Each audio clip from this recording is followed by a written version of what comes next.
Masjid Raya Sultan Riau adalah salah satu situs paling ikonik di Pulau Penyengat. Masjid tua ini menyimpan sejarah panjang sehingga ditetapkan sebagai situs cagar budaya oleh pemerintah Indonesia. Satu hal yang paling unik dari masjid ini adalah penggunaan putih telur sebagai campuran bahan bangunannya.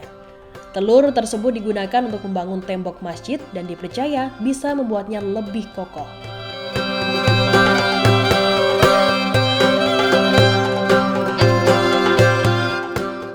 Warna masjid ini relatif sangat mencolok dibanding bangunan lainnya lantaran dibalut dengan cat berwarna kuning cerah. Selain sebagai tempat ibadah, Masjid Raya Sultan Riau juga menjadi destinasi wisata religi sekaligus sejarah yang banyak didatangi oleh wisatawan. Bila hendak ke Masjid Raya Sultan Riau, Pulau Penyengat, Tribuners bisa menggunakan transportasi laut yang biasa disebut kapal pompong. Tarif per orangnya dikenakan Rp9.000 per orang dengan lama perjalanan sekitar 10 menit. Dari dermaga penyeberangan atau pelabuhan Sri Bintanpura, bangunan masjid yang berwarna kuning cerah terlihat mencolok di antara bangunan-bangunan yang ada di pulau bersejarah tersebut. Arsitektur masjid ini memiliki 13 kubah dan 4 menara masjid berujung runcing setinggi kurang lebih 18 meter. Jika jumlah kubah dan menara digabungkan menjadi angka 17, jumlah ini melambangkan sebagai jumlah rakaat dalam sholat. Luas keseluruhan kompleks masjid sekitar 54,4 kali 32,2 meter. Bangunan induknya berukuran 29,3 kali 19,5 meter dan ditopang oleh 4 tiang. Pada halaman masjid juga terdapat 2 rumah sotoh, diperuntukkan bagi para musafir dan tempat menyelenggarakan musyawarah. Di depan pintu masuk utama masjid terdapat lampu kristal hadiah dari Raja Prusia. Di sini juga terdapat Al-Quran tulisan tangan Abdurrahman Stambul yang ditempatkan dalam kotak kaca. Namun peninggalan paling berharga di masjid ini ada di dalam 2 lemari yang terdapat di ruangan depan masjid. Lemari yang di pintunya terdapat kaligrafi. Lemari ini milik Yang di-Pertuan Muda 10 Raja Muhammad Yusuf Al-Ahmadi. Di dalam lemari terdapat ratusan kitab dan buku yang dikumpulkan oleh Raja Muhammad Yusuf Al-Ahmadi, nama yang diabadikan menjadi nama Gedung Perpustakaan dan Arsip Daerah Kepulauan Riau.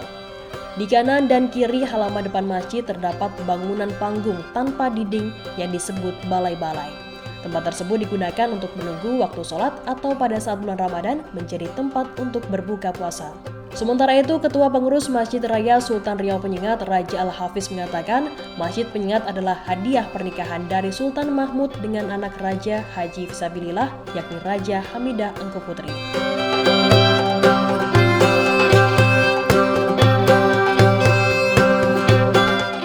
Pulau Penyengat juga sebagai pusat penyebaran agama Islam. Sebab itu, banyak sekali ulama besar hingga wafatnya di sini. Satu di antaranya yakni Habib Syekh Alwi Assagaf yang makamnya di samping Raja Ali Haji Fisabilillah. Aktivitas di Masjid Pulau Penyengat pada saat Ramadan dibuka selama 24 jam penuh, bahkan bisa menginap. Masjid menyediakan tempat penginapan. Masjid Penyengat juga melaksanakan buka bersama selama Ramadan hingga tadarusan. Keunikan yang ada bagi masyarakat Pulau Penyengat setiap menjelang buka puasa memberikan menu berbuka yang biasa disebut juadah ke rumah-rumah secara bergantian. Menyambut kedatangan bulan suci Ramadan tersebut, kebiasaan masyarakat juga menghias kampung, mulai lampu teplok hingga lampu-lampu berwarna kuning. Masjid Penyengat yang sebenarnya Masjid Penyengat ini adalah hadiah daripada pernikahan, ada perkawinan antara Sultan Mahmud dengan anak Raja Haji Fisabilillah yaitu Raja Hamidah Engku Putri. Jadi dia menikahi Raja Hamidah, hadiahnya adalah pulau ini, satu pulau. Ya, artinya pulau ini adalah pulau mas kawin. Jadi pusat istilah pengembangan agama Islam adalah di Pulau Penyengat. Maka itu di Pulau Penyengat ini banyak para ulama-ulama besar yang hadir dan juga wafatnya di Pulau Penyengat. Salah satunya adalah Habib Syekh Alwi Assagaf yang ada di samping makam Raja Haji Fisabilillah. Dan juga ada di belakang di depan sana itu ada namanya dari Banjar, ya, Isabuddin Al-Banjari. Beliau adalah keturunan dari anak daripada Asad Al-Banjari. Itu ada dilakukan haul setiap tahunnya. Nah, maka itu kita dari masjid ini juga menyambut baik atas seluruh kegiatan-kegiatannya. Juga masjid ini juga tidak hanya untuk ibadah, ya. Untuk di sini kiri kanan kita yang kita lihat ini namanya balai-balai adalah untuk bermuzakharah, ya, untuk bersilaturahmi, bertukar pikiran tentang agama sambil menunggu waktu-waktu sholat. Nah, juga kiri kanannya namanya rumah soto, itu adalah madrasah, tempat belajar agama. Tapi sekarang ini kita taruh untuk melaksanakan pameran foto-foto atau kitab-kitab yang ada, ya, yang ada di samping kiri dan kanan mejanya di dalam lemari itu semua kita pindahkan untuk kita promosikan, kita memperlihat kepada masyarakat umum terhadap kitab-kitab yang ada itu. Pak, aktivitas di Masjid Pulau Penyengat khususnya Ya. ini di bulan suci Ramadan biasanya apa aja? Aktivitas di masjid ini di bulan suci Ramadan memang kita melaksanakan pada malam harinya kita buka 24 jam. Artinya siapa yang mau itikaf silakan, kalau mau menginap karena masjid juga punya penginapan, ya artinya menginap di penginapan masjid sama juga berinfak untuk masjid. Kemudian di samping itu kita melaksanakan kegiatan-kegiatan sebagaimana biasa, ya salat tarawih dan sebagainya. Juga ada buka puasa bersama setiap hari. Di samping ada tadarus Al-Quran, ya, nah itu yang kita lakukan sebagaimana biasa. Dan juga kebiasaan masyarakat Penyengat ini adalah setiap bulan Ramadan itu mereka mengantar juadah, ya, baik ke masjid, baik ke rumah-rumah, saling tukar-tukar juadah makanan untuk berbuka puasa. Biasa itu yang dilakukan. Kemudian pada hari menjelang Ramadan itu nanti kita akan menghias kampung, hari menghias dengan lampu dan sebagainya.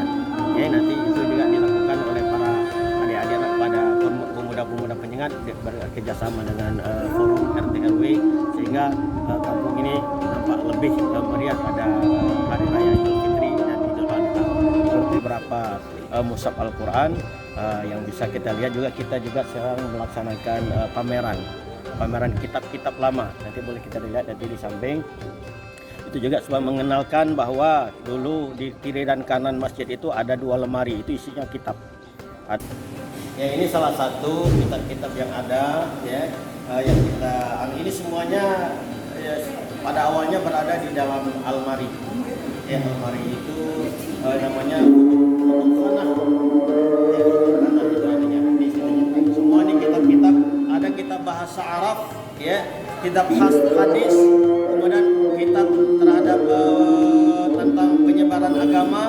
Kemudian ada juga kitab yang tentang menjelaskan tentang agama Kristen, ada juga di dalam.